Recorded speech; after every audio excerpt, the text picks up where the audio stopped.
Derivation of formula for centripetal force and centrifugal force. यानी हमने इससे पहले लेक्चर में ये बात देखी थी कि एक बॉडी जब जो है सर्कुलर पाथ में मूव कर रही होती है तो उस वक्त दो फोर्सेस जो है वो असर अंदाज हो रही होती है। यानी सेंट्रीपिटल फोर्स की डायरेक्शन जो होती है वो टुवर्ड्स द सेंटर होती है, यानी जो हम फोर्स लगा रहे होते हैं इस ऑब्जेक्ट के ऊपर वो होती है जी सेंट्रीपिटल फोर्स, और जो जो ऑब्जेक्ट हम पर फोर्स लगा रहा होता है उसे हम सेंट्रीफ्यूगल फोर्स कहते हैं, जो कि इसको अगर हम बाहर देखें तो इसकी डायरेक्शन जो सेंट्रीफ्यूगल फोर्स इसे रिएक्शन फोर्स भी कहा जाता है, ये आउटवर्ड डायरेक्शन में होती है। तो इस तरह से जब हमने इन दोनों फोर्सेस को समझ लिया कि एक एक्शन फोर्स और एक रिएक्शन फोर्स है, मैग्नीट्यूड सेम होती है, डायरेक्शन ऑपोजिट होती है, तो अब हम ये देखते हैं कि कैसे हम सेंट्रीपिटल एक्सलेरेशन जो है वो मालूम कर सकते हैं, ठीक है, जिसकी डायरेक्शन भी जो है टुवर्ड्स सेंटर ही होती है। और फिर इसकी मदद से कैसे हम सेंट्रीपिटल फोर्स भी मालूम कर लेंगे और फिर सेंट्रीफ्यूगल फोर्स भी मालूम कर लेंगे। तो हम सबसे पहले किसी तरह से एक सर्कुलर ट्रैक लेते हैं जी। जब एक बॉडी सर्कुलर मोशन में मूव कर रही होती है, यानी हम ये अस्यूम करते हैं कि अब बॉडी जो है वो इस तरह से जो ट्रैक है इसका ये एक सर्कुलर ट्रैक है। तो चलें जी इसे बना लेते हैं अब। और अब हम देख रहे हैं कि इसका जो इस बॉडी के हर हर पॉइंट पे जो मोशन है, यानी वही बात कि हमने जो इससे पहले भी स्टडी किया था कि उसकी डायरेक्शन जो चेंज होती जा रही है, वेलोसिटी वेरिएबल है, लेकिन जो हमारे पास स्पीड है वो हम अस्यूम करें कि वो यूनिफॉर्म है। यानी जो इसने ए पोजीशन से बी पोजीशन तक ये जो इसने एंगुलर डिस्टेंस कवर किया है, जैसे मैं थीटा से जाहिर कर रहा हूँ, और इस डिस्प्लेसमेंट की अगर मैं बात करूँ तो वो ए से लेकर बी तक होगा, जिसे चले मैं एस कह देता हूँ। और फिर मैं ये कहता हूँ कि इतना ही डिस्टेंस इसने, यानी यहाँ पर चूंकि यूनिफॉर्म जो है वो हम स्पीड की बात करें तो सी पोजीशन तक जो है उस सेंटर से लेकर इस सेंटर ओ कर लेते हैं जी, से लेकर इतनी ही रोटेशन इसने कवर की है, ठीक है।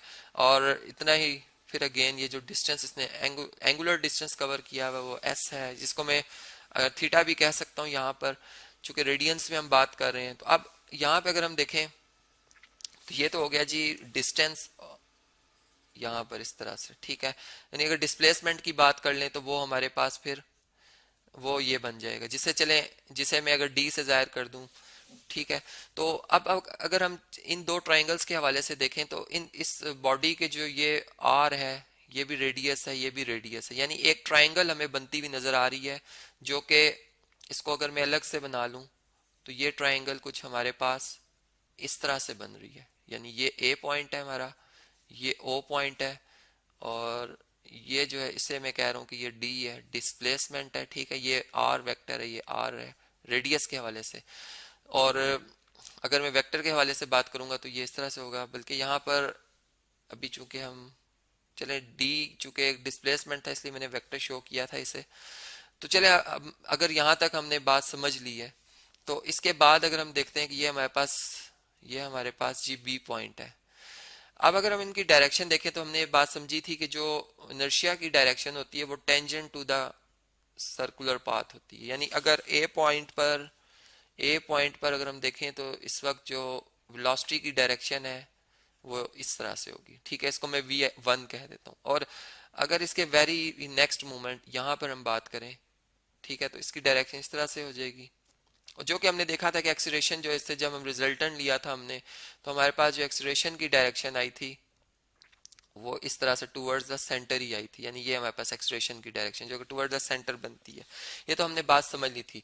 तो इसी हवाले से अब चूंकि मैंने कुछ डिस्टेंस ज्यादा लिया, अब यहाँ पर जो होगी टेंजेंट टू द सर्कल ही, ठीक है। तो इसको मैं एक दूसरे कलर से रिप्रेजेंट कर लेता हूँ कि यहाँ पर जो है वो हमारे पास थोड़ा सा इसको बेंड करेंगे जी, ये प्रॉपर नहीं है, यहाँ पर इस तरह से ये टेंजेंट टू द यानी सर्कुलर ट्रैक होगी। और यहाँ पे अगर मैं देखूं तो ये चलें इसको मैं एक और कलर से रिप्रेजेंट करता हूँ, ये इस तरह से होगी tangent to the circular track v3। अब अगर इनकी वेलोसिटी वेक्टर्स को आपस में हम ज्वाइन कर दें, यानी हम ये देख रहे हैं कि जो डायरेक्शन में चेंज आ रही है, जितनी देर में ये बॉडी ए पोजीशन से बी पोजीशन पर आई है उतनी देर में इसने इस डायरेक्शन से इस डायरेक्शन को अटेन किया। यानी जो डायरेक्शन वाइज चेंज आ रही है, अगर मैं इस हवाले से एक ट्राइंगल बना लूं, यानी ये मेरी इनिशियल थी पोजीशन और ये v1 वेक्टर है, अगर आप देखें तो बिल्कुल इस तरह से ये v1 वेक्टर है, ठीक है। और चेंज जो आई है वो अब इस तरह से होगी। अगर इसको मैं इधर से उठाकर यानी यहाँ से अगर मैं कॉपी कर लेता हूँ इसे इस तरह से, ठीक है, चलिए इसे हम कॉपी कर लेते हैं इसे यहाँ से इसको कॉपी करते हैं, तो ये हमारे पास इसकी जो डायरेक्शन में चेंज आई है वो ये आई है, ठीक है, जो कि अब हम देख भी सकते हैं। अब आप देखें कि ये जो एंगल बनेगा ये एग्जैक्ट उतना ही बनेगा, थीटा एंगल बनेगा। और अब जो चेंज आ रही है उसको अगर मैं देखूं तो ये मेरे पास क्या है जी, डेल्टा वी है। अगर अब इन दोनों ट्राइंगल्स को देखें, ये भी एंगल हमारे पास थीटा बन रहा है, ठीक है, ये भी एंगल थीटा बन रहा है। अब जो वेलोसिटी वेक्टर्स हैं वो आपस में बराबर हैं, यानी ये ट्राइंगल की ये साइड इस साइड के बराबर है। अब आप खुद सोचें कि अगर फर्ज करें ये थीटा हमारे पास 20 डिग्री होता, या रेडियंस में मैं इसको अगर 2 रेडियन कह देता या 50 रेडियन कह देता, जो भी है, चले हम डिग्री के वाले से भी बात कर लेते हैं। 20 डिग्री इसको हम रेडियन में अगर कन्वर्ट करना तो कर लेंगे, ये भी 20 डिग्री होगा। अब हम जानते हैं ट्राइंगल के बाकी तीनों एंगल, यानी तीनों एंगल का सम जो होता है वो होता है जी 180, जिनमें से एक एंगल हमें 20 पता है, बाकी जो दो होंगे वो 180 में से 20 माइनस कर दें, यहाँ भी 20 माइनस कर दें, 160 बच जाएगा। 160 का हाफ हाफ कर लें, क्योंकि दोनों साइड्स बराबर हैं तो दोनों एंगल बराबर होंगे। इसका मतलब कि ये एंगल भी हमारे पास 80 होगा, ये भी 80 होगा, यानी 80 प्लस 80 160 और 20 180। ये भी फिर इसी तरह से दोनों साइडें बराबर हैं चूंकि रेडियस के बराबर थी। इसका मतलब ये हुआ कि हमने यहाँ से ये बात साबित कर ली कि ये दोनों ट्राइंगल्स जो हमें नजर आ रही हैं ये दोनों सिमिलर हैं। यानी सिमिलर ट्राइंगल्स वो होती हैं जिनकी कोरस्पॉन्डिंग तमाम एंगल्स जो है वो आपस में क्या हो जी, बराबर हो, तो ये सिमिलर ट्राइंगल्स हैं, ठीक है जी। ये बात तो हमें समझ में आ गई। और फिर हमने बात समझी थी कि जो सिमिलर ट्राइंगल्स होती हैं वो तभी सिमिलर होती हैं जब उनकी जो कोरस्पॉन्डिंग साइड्स की रेशियो है वो एक बराबर हो। तो यानी यहाँ से हम ये इस नतीजे पे पहुंच रहे हैं कि अगर मैं इन दोनों ट्राइंगल्स की कोरस्पॉन्डिंग साइड्स की रेशियो ले लेता हूँ तो मैं इस तरह से कह सकता हूँ कि मेरे पास जो ये जो आएगी रेशियो, यानी अगर मैं डेल्टा वी को इधर से डेल्टा वी ले लेता हूं मैं, ठीक है, और इसकी मैं रेशियो ले लेता हूं, चूंकि ये थीटा के सामने और यहाँ पर कौन सी साइड बन रही है जी, डी बन रही है, ठीक है, ये इसके इक्वल होगी। तो इधर से कोई एक साइड ले सकते हैं, यानी ये भी वी है, ये भी वी, ये आर है, तो ये हमारे पास वी ओवर आर के बराबर आ जाएगी। और यहाँ से अगर हम देखें तो हमारे पास जो डिस्टेंस का फार्मूला होता है जी, डिस्टेंस इक्वल टू होता है, यानी अगर अगर चलें डिस्प्लेसमेंट की मैं बात कर लूं तो डिस्प्लेसमेंट जो होगा वो इक्वल टू होगा स्पीड यानी velocity, velocity multiply by time, ठीक है। टाइम में कहता हूं कि डेल्टा टी टाइम है, ठीक है। तो यहां से डेल्टा अगर टी हमारे पास टाइम हो या टी टाइम हो, तो यहां से हम देख सकते हैं कि हमारे पास जो डी की वैल्यू अगर इस जगह पे सब्सिट्यूट कर दी जाए, यानी इस वैल्यू को मैं यहाँ पे दर्ज कर लूं, तो मेरे पास क्या रिलेशन आएगा जी, डेल्टा वी ओवर डी। अब डी की जगह मैं क्या लिख दूंगा, v multiply by delta T, और जबकि यहाँ पे हमारे पास क्या आ रहा है, v ओवर आर आ रहा है।